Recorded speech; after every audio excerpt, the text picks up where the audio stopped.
Buenos días para nosotros. Es un placer estar reunidas hoy hablando de un tema que la verdad nos interesa un montón, que tiene que ver con los derechos, ¿no? Los derechos, el marco normativo y los derechos de todo lo que tiene que ver eh, con las personas con discapacidad a la hora de la consulta y en diferentes ámbitos. Entonces, para eso nos pareció sumamente interesante encontrarnos con profesionales que saben del tema desde su rol profesional y seguramente ya a esta altura con todo el camino recorrido como personas también, ¿no?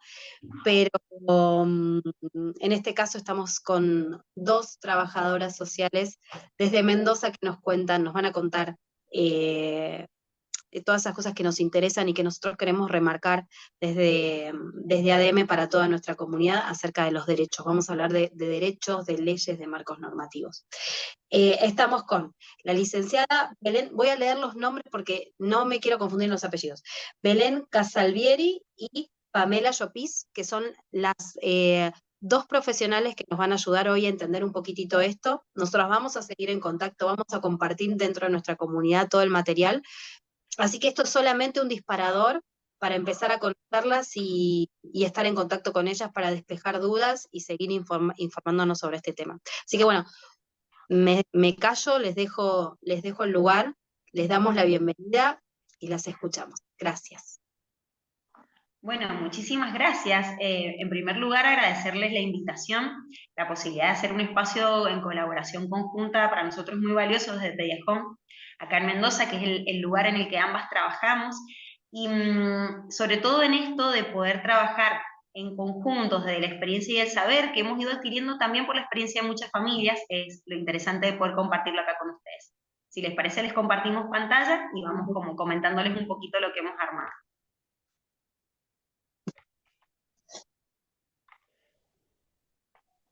Avísennos si se ve.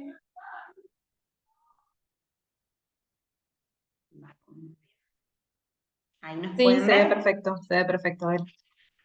Bien, bueno, yo me llamo Belén, para que puedan diferenciarnos, y ella es Pamela, ambas colegas, como les comentaba recién Vanina. La idea sería poder compartir desde los saberes y las experiencias un poco lo que conocemos de los derechos de personas con discapacidad, obviamente, tanto de los marcos normativos como desde los circuitos institucionales, pero con el objetivo concreto, ahí van a ir viendo que se cambia, cualquier cosa nos dicen si se cambia o no se cambia. La idea podría ser que ustedes, digamos, buscamos que toda la población pueda irse empoderando en sus procesos de salud, en sus procesos de acceso a los derechos a partir de la información, lo cual es también un derecho que no todos conocemos y que es necesario poder acceder. Entonces, bueno, la idea es tener, como decía Vanina, un disparador acerca del acceso a la información y que ustedes puedan, en función de eso, acercarse e irse empoderando en el proceso. Un minuto. No sé. No. Bien, ahí se cambió la filmina, ¿sí? Bien. Sí, se cambió. Perfecto. ¿Querés arrancar? Bueno, para poder como comenzar un poco, pensamos en decir que lo que hoy conocemos desde nuestra intervención es a partir de todo un recorrido histórico que ha ido suscitando y que es lo que hace que a nuestro criterio hoy coexistan algunos paradigmas, ¿sí? Al pensar un poco en la discapacidad, y nos parecía importante retomar como un poco de esto histórico para poder pensar el hoy y en cómo actuar hoy. En esto tenemos el primer modelo, el de la prescindencia, ¿sí? En este modelo era como pensar un poco cómo se concebía a la persona con discapacidad en su momento, donde estaba muy relacionado con lo religioso, con el ocultamiento, con la condena. Entonces, como poder pensar en un momento previo de esta invisibilización de estas personas, que ha ido, bueno, suscitando a lo largo del tiempo y transformándose, acompañado un poco de cómo se ha ido transformando la ciencia también y la concepción de salud, cómo se ha ido modificando a lo largo de los años, la concepción tanto de la salud a un hoy salud integral, pero con todo un recorrido. Bien. Bueno, dentro de este contexto que nos parece importante que todos podamos situarnos, porque no digamos, todo lo que ha ido surgiendo como marco normativo y como avance y procesos sociales tiene que ver con esto, Es importante conocerlo para poder de esa manera situarnos y comprender inclusive las normas, cuándo surgen y por qué. Otro de los momentos que es posterior a este proceso que nos estaba comentando recién Pamela, que es desde el lugar de la prescindencia, es el modelo rehabilitador. Y en este modelo, lo importante acá es que avanza la ciencia en la construcción y en el buscar entender qué es lo que acontece con el cuerpo humano, y ya es en la Edad Moderna donde se va instalando un pensamiento más hegemónico que busca darle causas, busca entender el por qué, los para qué, y generar los mecanismos para que las personas puedan insertarse en la sociedad. Es ahí donde aparece el paradigma rehabilitador. ¿Sí? Que lo que busca es esto, es el rehabilitar para que la persona pueda insertarse en la sociedad. Por lo tanto, van a ver que este paradigma, que obviamente todos estos paradigmas persisten al día de hoy, pero este paradigma lo que considera es que la discapacidad es un problema individual, es un problema que requiere de la rehabilitación para poder ser parte de la normalidad de la sociedad. Y de ese modo se generan como todos los dispositivos y las prácticas terapéuticas que posibiliten que ese cuerpo se adecue a la normalidad de la sociedad. ¿Bien? Y después... También, ya a fines del 60 más o menos, surge un poco a través de todo el movimiento también de derechos humanos, de las propias personas con discapacidad y de organizaciones, en lo que conocemos como el modelo social, que se ha ido como generando algunas modificaciones y sumando otros componentes para llegar también al modelo de diversidad funcional.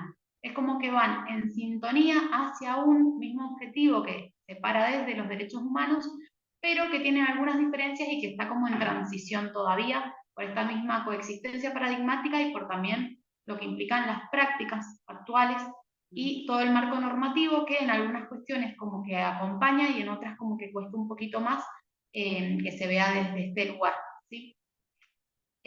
Bueno, en esto de que está en construcción surgen estos movimientos y en esto como la búsqueda de las propias personas de decir, acá estamos, ¿sí? Y queremos que se hagan todas estas normas o leyes que nos están intentando amparar, tengan su base en nosotros, ¿sí? En nosotras como personas que transitamos estas situaciones.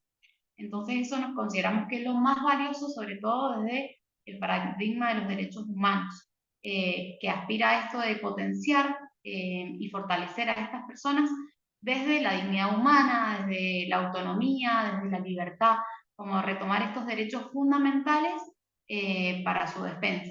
Sí. Claro, y este paradigma, que es el social, es el que también, ya vamos a ver, da lugar o como fundamental a la Convención Internacional de los Derechos de las Personas con Discapacidad. Y es un punto bisagra, un cambio estructural en el pensamiento de cómo se concebía la discapacidad, porque incluye el entender primero que esto no es un problema individual, que era lo que se comprendía previamente, sino que aparte pone el foco en las barreras de la sociedad para que esa persona, con su singularidad, se incorpore, ¿sí?, a la vida social.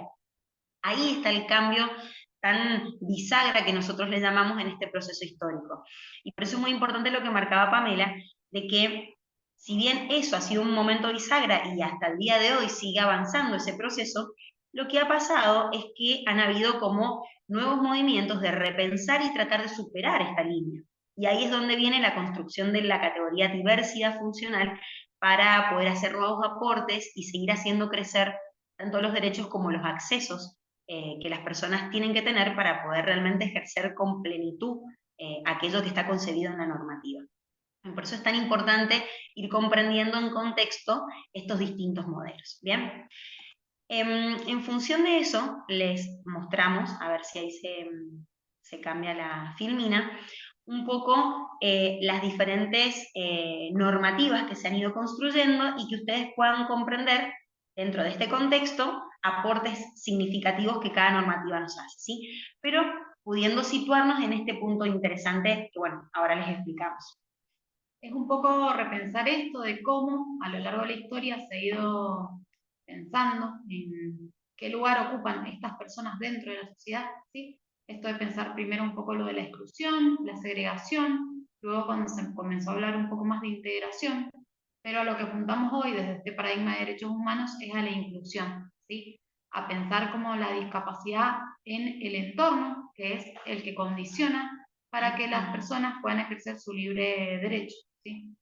En esta línea, un poco desde el amparo de las normas, tenemos estas dos que cuando se comienza un poco a pensar desde un sistema de protección integral de las personas discapacitadas, que viene en concordancia con esto que decía Belén de la Convención, ¿sí? De los derechos de las personas con discapacidad. Y por otro lado, un poco esto de la inclusión plena, lo que pensamos en el hoy, en defender hoy hacia dónde vamos, en pensar una transformación estructural, ¿sí? Que requiere como la fuerza de distintas partes para poder acompañar estos cambios que requieren no solo de normativa, sino también de acompañamiento desde la política pública, ¿sí? Exacto. Piensen que estos dibujitos que se ven muy gráficos, pero que son tan actuales, porque si bien responden a modelos históricos distintos, hoy en día podemos perfectamente pensar, porque nos ha pasado en lo cercano, en lo concreto, y también con las familias que trabajamos, que por momentos la sociedad nos excluye por una diferencia que está planteada desde lo cultural y desde lo social. Por momentos hay segregación, hay procesos de segregación social, no solo con todo lo que es el colectivo de discapacidad, sino con otros colectivos que son considerados minorías. También hay un gran esfuerzo en distintas escuelas y en distintas áreas culturales, recreativas, de hacer integración, que sigue siendo todavía como lo que nos falta madurar para poder lograr la real inclusión. No hay muchas experiencias de reales inclusiones, inclusive cuando están presentes, las familias lo comparten, socializan esos dispositivos, agradecen tanto a las instituciones como a las personas que las encausan lograr esa inclusión, pero estamos como sociedad teniendo todavía dificultades para ejercerla de manera plena. Por eso es tan importante comprender que todo esto coexiste y que la lucha de todas las personas va a posibilitar lograr la inclusión de manera efectiva, ¿sí? Entonces, en esto les comentamos un poquito del marco legal, algunas herramientas para que podamos tener en cuenta, ¿sí? Bueno, ahí como decíamos recién, este sistema de protección integral de discapacitados, como se denomina en la ley del 1981, empieza como ya un poco de esto del proteccionismo, ¿sí? Empieza a gestar algunas bases para las otras normas que conocemos hoy, que han ido como avanzando, pero continúa siendo desde lo médico asistencial, parándose desde ese lugar. Sí. Ustedes van a ver acá que hay, lo que hemos tomado son solo las leyes nacionales y el punto bisagra que es la convención, porque en realidad es importante que también como argentinos y argentinas podamos conocer lo nuestro, ¿sí? Pero van a ver que las primeras dos leyes, la primera que es la que menciona Pamela y la del año 1997, que es la ley 24.901, es la del sistema de prestaciones básicas, al día de hoy ambas leyes están vigentes. Ambas leyes no han tenido alguna que otra modificación, pero no han tenido una modificación estructural ni otra que la reemplace, y ambas siguen coexistiendo, pero tienen una lógica de un sistema previo, de un modelo médico-asistencial que busca más la protección que las que tienen con una mirada biopsicosocial que son posteriores a la convención. ¿Bien? Las nombramos, después las desplegamos brevemente, pero para que vean que hay algo previo a la convención que nuestro país fue pionero en ello. Bien, bueno, en este sentido la convención, esta bisagra, marca la diferencia desde la concepción. Ahora sí, ya rompiendo un poco con esta lógica médico-asistencial, yendo un poquito más hacia lo que concierne los derechos de las personas, desde los derechos humanos. Y en concordancia con lo que decía Belén, en esto de que el país ha sido como pionero y va y apunta en este sentido, es que después surgen estas leyes que van como a amparar y reconocer a nivel jerárquico y desde la parte de cuidado integral, lo que es cómo se empieza a conseguir la discapacidad y qué es necesario desde el aparato estatal y desde la seguridad social en general para acompañar, ¿sí? Luego, bueno, como decía también Belén, nos tratamos un poquito más en cada uno, ya sí tenemos un poco más que ver con la temática específica y con lo que nos han convocado. Nos parecía muy importante también señalar que existe la ley 26689 del cuidado integral de las enfermedades poco frecuentes, ¿sí? Como para tenerla en cuenta y poder señalar después algunas cosas en particular. Bien. Si quieren, para ir ampliando un poquito, algo que ustedes seguramente y todas las familias que nos están escuchando lo conocen, es el Certificado Único de Discapacidad. Es interesante primero recordar que dentro de del orden del cuadro es una de las primeras leyes que tenemos en torno a la certificación de discapacidad, y al día de hoy, si bien se han actualizado algunos aspectos, sigue siendo la ley en vigencia.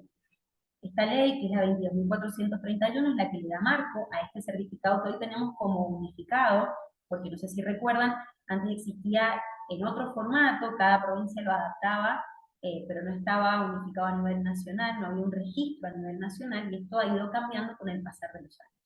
Obviamente también después de la convención y de todo lo que se generó a nivel de dispositivos. Importante acá de saber es que el certificado de discapacidad, que es único, que es un documento que es inalterable e inviolable, que se hace en papel moneda, se maneja a partir de la evaluación de una junta que toma toda la documentación que todos los profesionales, equipos médicos y asistenciales y terapéuticos realizan acerca de ese niño o niña, o adulto o adulta, sobre su situación funcional, y en función, valga la redundancia de eso, se hace una emisión de este certificado.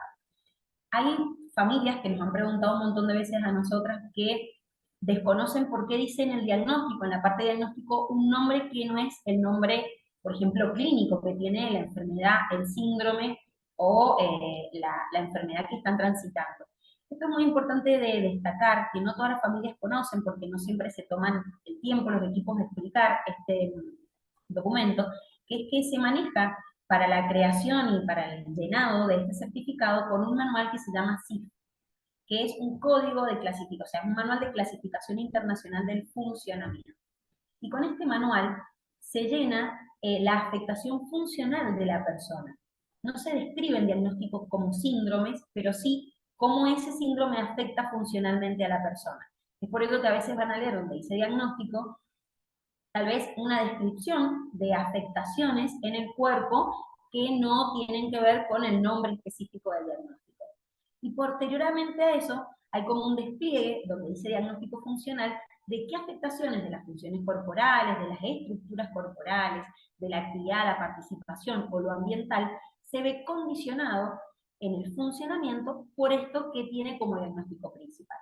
Esto es muy importante que la gente lo conozca, porque no entienden por qué hay letras y números, no entienden qué significa. Es esto, es como un código dentro de ese manual que hace un despliegue muy completo y muy detallado de todas las funciones que tenemos en nuestro cuerpo, ¿bien? Y en nuestras relaciones diariamente. Y posteriormente a eso, de ese diagnóstico, sale la orientación prestacional y obviamente luego, bueno, ahí tienen los otros detalles de cuándo se vence, que hay que renovarlo.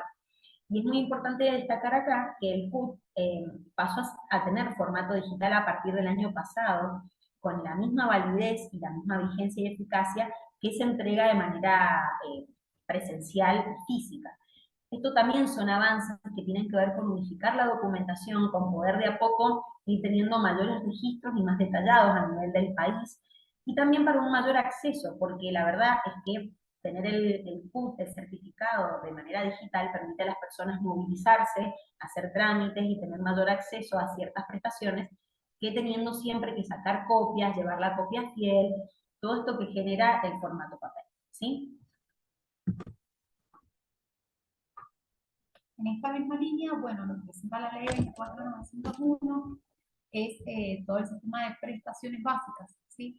Acá las hemos enunciado de manera más detallada para que puedan tener acceso, pero sobre todo señalar que con estas condiciones que se establecen y contando con la certificación, es que tanto las obras sociales, las prepagas y el Estado tienen la obligación de cubrir, ¿sí?, todas las prestaciones que se consideren necesarias para lo que esté certificado. Bien, hay una salvedad que ahora se puede observar dentro de la parte que dice de la cobertura total, que tiene que ver también con que toma en cuenta la situación socioeconómica del grupo familiar, ¿sí?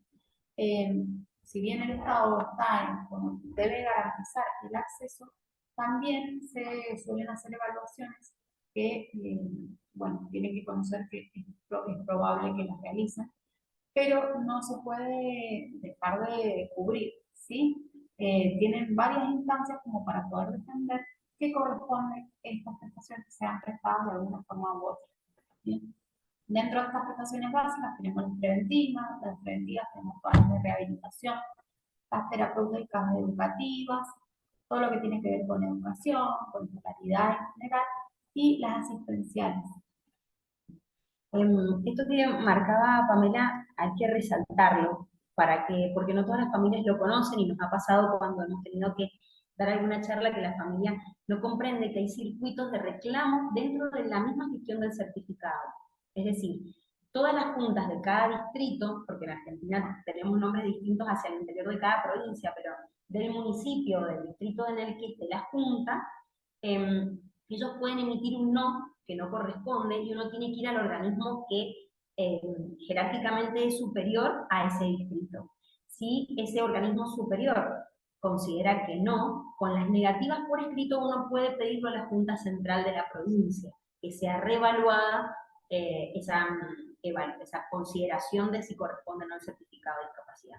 Esto es muy importante porque ese circuito posibilita que aquellas personas que por algún motivo el distrito dijo que no, el organismo un poco mayor superior, digamos, jerárquicamente hablando, dijo que no, pero la Junta Provincial, contemplando todas las situaciones, corresponde y dice sí, es pertinente, se emite o no es pertinente y se emite un informe del por qué no. Siempre las juntas cuando dan una negativa lo tienen que dar por escrito. Y esto también es importante, siempre pedir por escrito las respuestas de los efectores, tanto estatales como privados. En ese sentido, no solo pedir por escrito siempre las respuestas, sino también conocer quiénes son los profesionales que nos atienden en cada institución, con quién se habla, qué se acuerda, qué no se acuerda. Eso es muy importante porque a veces desde otra institución se puede establecer circuitos, comunicación y tratar de coordinar, y es mucho más directo si uno sabe quién fue quien atendió, ¿sí? Porque a veces en las instituciones somos tantos profesionales que cuesta poder después llegar como para realizar una atención cuidada, ¿sí? Exactamente. Esta misma ley bueno, que detalla todas las prestaciones que están contempladas a partir de la certificación de discapacidad. Recuerden que todo esto es previo a la convención y sin embargo es la que hoy nos rige. También detalla prestaciones complementarias que no son de menor importancia e inclusive mucha gente la desconoce, no lee la ley y hay momentos en los que es necesario poder exigirla o solicitar su cobertura. En este caso todo lo que es la cobertura económica, atención especializada en domicilio, lo que se conoce como internación domiciliaria, por ejemplo, o en otros espacios atención terapéutica en domicilio, depende también la provincia, el nombre que tenga, todo lo que tiene que ver con un apoyo en el acceso a una prestación, por ejemplo, los programas de inclusión laboral, es uno de los ejemplos de este punto. O, por ejemplo, también cuando se hacen becas o se acompaña para la inserción en lo educativo. Es otro modo también de detallar este punto. Lo que es atención en salud mental. Obviamente la ley dice psiquiátrica porque recuerden que esto es antigua a la convención, pero la atención en salud mental también es un derecho de todos, no específicamente de la población con discapacidad, pero se tiene que detallar y reconocer para que también sea cubierta. Medicamentos o productos dietoterapéuticos específicos que sean importados y que son realmente indicados porque son pertinentes a su estado clínico hoy, porque es la medicación o la alimentación que requiere por su cuadro, también tienen que ser reconocidos. Recuerden que esto es lo que dice la ley y posterior a eso hay que ver el cómo. Siempre el cómo varía según la provincia, según si una obra social o el Estado, pero está establecido que se puede, solo que hay que ver los cómo, que eso también tiene la particularidad burocrática según el efector. Y todo lo que tiene que ver, por ejemplo, cuando uno tiene obra social, suele pasar que las familias no nos comentan a nosotras, inclusive, esto de quiero hacer que mi hijo lo vea un neurólogo infantil y la nómina de prestador de la obra social no tiene, pero no me cubren afuera.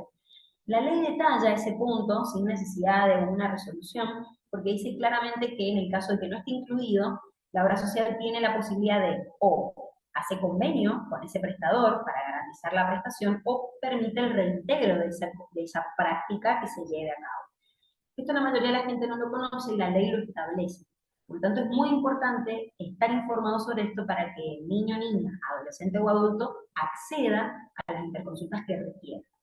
Y todo lo que es estudios de diagnóstico y control, que bueno, se detallan así porque a veces es necesario aclarar de más para que nada quede por fuera cubierto o reconocido por la ley. Bueno, como decíamos, esta ley, la 26378, lo que hace es aprobarse la Convención sobre los Derechos de las Personas con Discapacidad y se establece también el protocolo facultativo de cómo se reglamenta y cómo se va a llevar a cabo. ¿Sí? Me parecía bueno, por eso es muy importante que sepan a dónde recurrir, por eso los nombres de las leyes, los números, dónde ubicarlas, porque la información es lo que nos hace poder defender nuestros derechos. En esta misma línea es como presentar acá un poco en este concepto, ¿sí? Que dice que las personas con discapacidad incluyen a aquellas que tengan deficiencias físicas, mentales, intelectuales o sensoriales a largo plazo, que al interactuar con diversas barreras, es esto de poder pensar que las barreras están por fuera, ¿sí? Dentro del entorno, pueden pedir su participación plena y efectiva en la sociedad, en igualdad de condiciones con los demás. En este sentido, lo que hace es plantear los ajustes razonables, sí, que hay los detalles de cuáles son, y el diseño universal. Esto de poder pensar como a nivel sociedad, de realizar cambios de transformación estructural, como decimos anteriormente. Si bien esto ya está detallado, es como en este camino en el que estamos transitando para llegar a una inclusión plena. Exacto.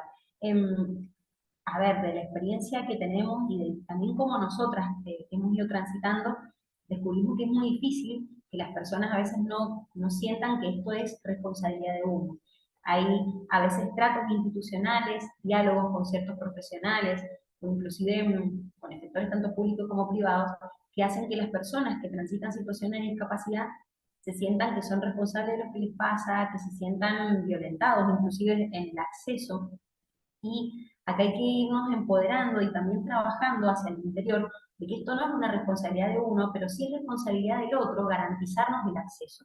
Y es un derecho nuestro que tenemos, del cual tenemos que empoderarnos y pelear. Entonces, los no, si no están fundados, si no tienen una justificación, si no se dan por escrito, no hay que tomarlos como un no definitivo. Hay que trabajar sobre eso, hay que ir habilitando y eso tiene que ver con la educación. Porque estas barreras que menciona Pamela y que lo dice claramente la Convención, son externas, son de la sociedad, son de cómo nos hemos construido cultural y políticamente. Y esto es modificable. Por lo tanto, no hay que quedarnos con los no, sino movilizar a la transformación. ¿Bien? Bien, bueno, acá como les habíamos comentado, dentro del marco normativo también compartimos la ley 26.689, ¿sí? Esta ley del 2011 que habla sobre el cuidado integral de las enfermedades poco frecuentes. También por, bueno, ustedes que nos habían convocado saben más del tema que nosotros, pero para saber también que se puede recurrir a esta normativa para seguir defendiendo los derechos y conocer qué nos corresponde, ¿sí? Bien, y simplemente destacar para que también cualquier persona que esté escuchando que no haya sabido previamente, nos parece importante dejar, aunque sea detallado, que se entendía por enfermedad poco frecuente y la prevalencia que tiene que tener para ser considerada como una enfermedad poco frecuente. Esto es muy interesante porque hay un programa nacional de enfermedades poco frecuentes dentro del ministerio y hay un listado que registra todas las enfermedades que son consideradas poco frecuentes y que, por estar dentro de la normativa, tienen que ser cubiertas al 100% por las obras sociales y o el Estado, en el caso de que no haya una obra social. Bien, y en esta posibilidad que estamos generando de poder dialogar acerca de los contextos en donde surgen los distintos movimientos, tanto sociales, políticos y normativos, las diferentes normas que van también siendo representativas de esos momentos históricos, también queremos comentarles que es necesario no solo conocer esto, sino también conocer las instituciones y todo lo que son los circuitos institucionales de acceso al derecho. Bien, que es este cómo que hablábamos más temprano. Y nos parecía como a destacar, en primer lugar, el primer organismo que sería representativo y que está abocado al abordaje de todas las situaciones que tienen que ver con las personas con discapacidad, que actualmente se denomina AMDIS. Pero a lo largo de su historia ha ido cambiando tanto de jerarquía dentro del Ejecutivo y de los ministerios como también de nomenclatura. Ha habido momentos en los que se ha nominado de otra manera, también respondiendo al enfoque que había sociohistóricamente hablando en ese momento, ¿sí? Hoy es la ANDIS y es el organismo del Ejecutivo que está encargado de garantizar la coordinación y ejecución general de todas las políticas públicas en discapacidad.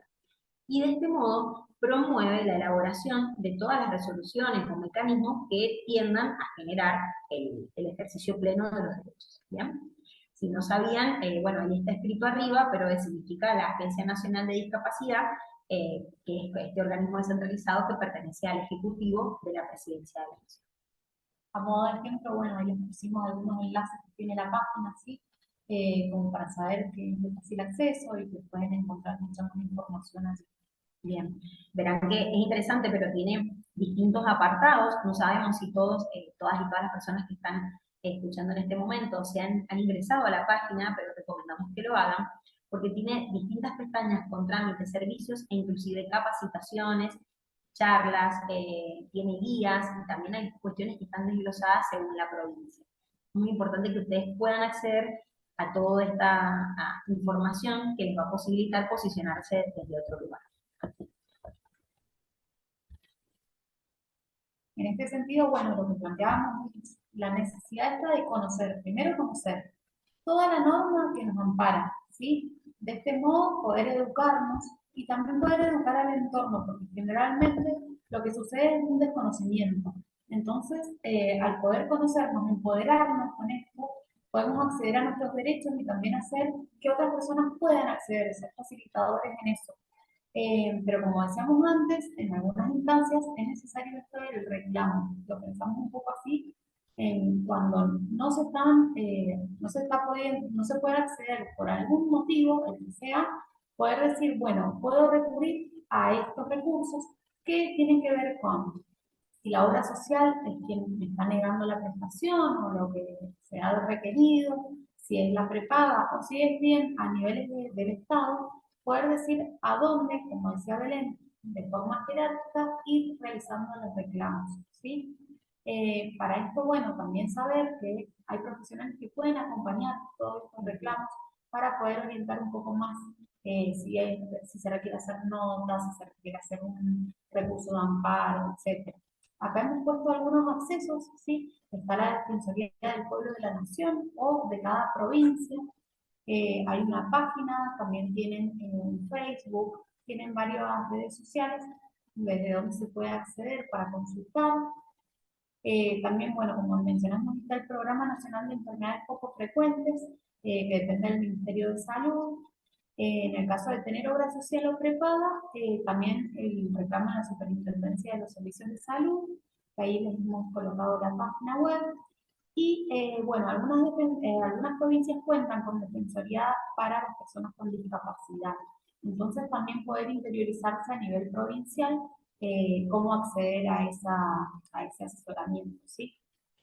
A ver, teniendo en cuenta la experiencia de todas las familias con las que vamos trabajando, inclusive nuestra propia experiencia con las obras sociales cuando hemos tenido que hacer algún trámite, siempre recordar que para cualquier trámite en la obra social es importante poder siempre tener ordenada la información y la documentación que se va a presentar.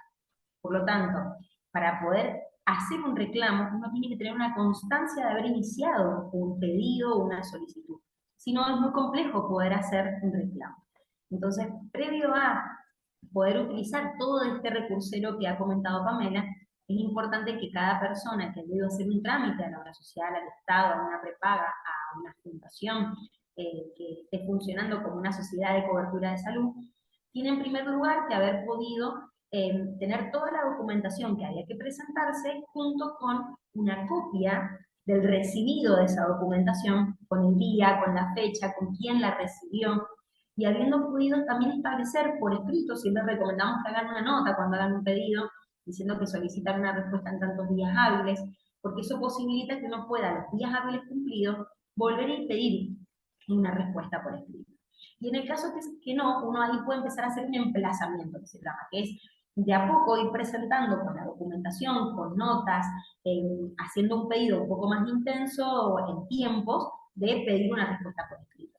Y en el caso que esto no se logra, ya hay procesos judiciales que se pueden iniciar, como un amparo, pero si no, uno puede, previo a eso, recurrir a estos otros organismos que generalmente dan una respuesta bastante más rápida, porque son organismos que también auditan y controlan a los efectores de salud para garantizar el acceso.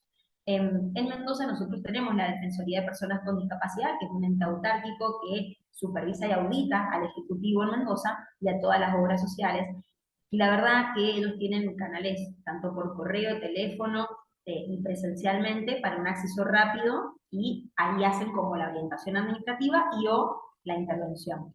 Sabemos que, por ejemplo, San Juan tiene otra lógica y sin embargo hay diferentes referentes que van haciendo el asesoramiento. Digo, cada provincia tiene su lógica y es importante también conocer esos circuitos hacia adentro.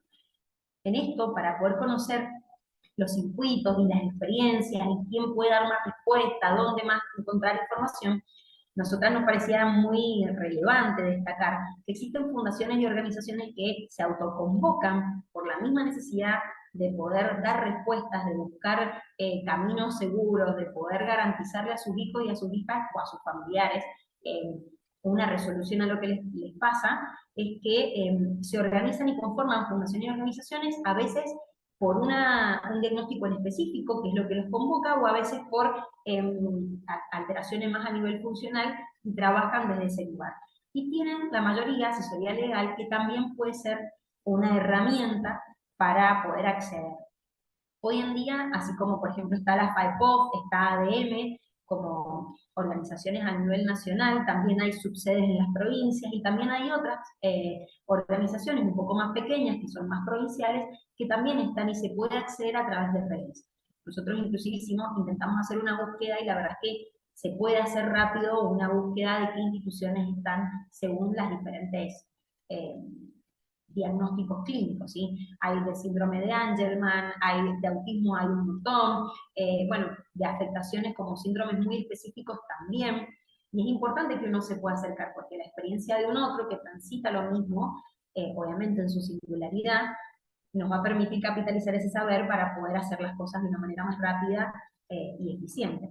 Eso es lo interesante de estos espacios, es que lo que nosotros les traemos hoy también es capitalizar el saber de un montón de personas que previamente no los han compartido, que lo han transitado y que tal vez hasta lo han padecido, podemos decir, y sin embargo han generado el recurso para poder transformar. Y eso es lo que uno va transmitiendo de espacio en espacio. Sí, esto de las dificultades capaz para el acceso puede ser posibilitador para un otro que pueda acceder de otra forma y más acompañado. Así que no, eso me parece súper valioso acá. Bueno, nosotros ahí les dejamos obviamente nuestro contacto acá en la sede de Mendoza, pero agradecerles inmensamente. Sabemos que es mucho contenido en poco tiempo, pero obviamente estamos sumamente abiertos a poder seguir intercambiando acerca de este tema, que la verdad que es muy amplio, pero estamos muy contentas de poder compartirles y esperamos haya podido entender. Sí, yo por mi parte les agradezco un montón, primero porque es clarísimo y porque además me gustó ver en las diapositivas como información clara de lo que venían narrando, entonces esto es algo que sirve como apoyatura visual y sirve también para que construyamos materiales para la gente que son claros. Lo que a mí me parece que es esto que hablábamos antes, ¿no? Me parece que esto en cada familia, en cada persona con discapacidad o en cada cuidador puede disparar un montón de cosas que a nosotras en este momento quizás ni se nos ocurre. Entonces me parece una buena idea disparar esto, publicar esto lo más rápido posible y disparar como una segunda vuelta con las preguntas de la gente, porque estoy segura que vamos a tener preguntas y que quizás está bueno responderlas de primera mano, ¿no? Usando la voz de ustedes, más allá de que las podamos escribir y se las podamos compartir por mail y ustedes nos pueden pasar respuestas, ¿no? Pero quizás podamos consolidar un espacio y hacemos un nuevo encuentro con las preguntas de la gente, porque siento que se disparan un montón de cuestiones, ¿no? Desde el recorrido histórico que nombraron, que fueron como relatando, que me pareció súper interesante, hasta el final, ¿no? Esta necesidad de tener organizaciones autoconvocadas que ayuden a las familias a acompañar todo este proceso del CUD, y lo conocemos en carne propia, más que nada nosotras que tenemos la suerte de trabajar con organizaciones como ADM que están absolutamente comprometidas con esto, pero las familias de las personas con discapacidad lo conocen desde su diaria y lo padecen también, y sé que esto puede disparar un montón de consultas. Así que yo no solamente les agradezco un montón, pero quisiera aprovechar este espacio para comprometerlas a que en una segunda entrevista podamos responder directamente las preguntas de la gente, si les parece. ¿Sí? Sí, perfecto. Estamos completamente disponibles, no hay ningún problema. Lo interesante de esto es tener el intercambio, así que va a estar muy bueno el desafío.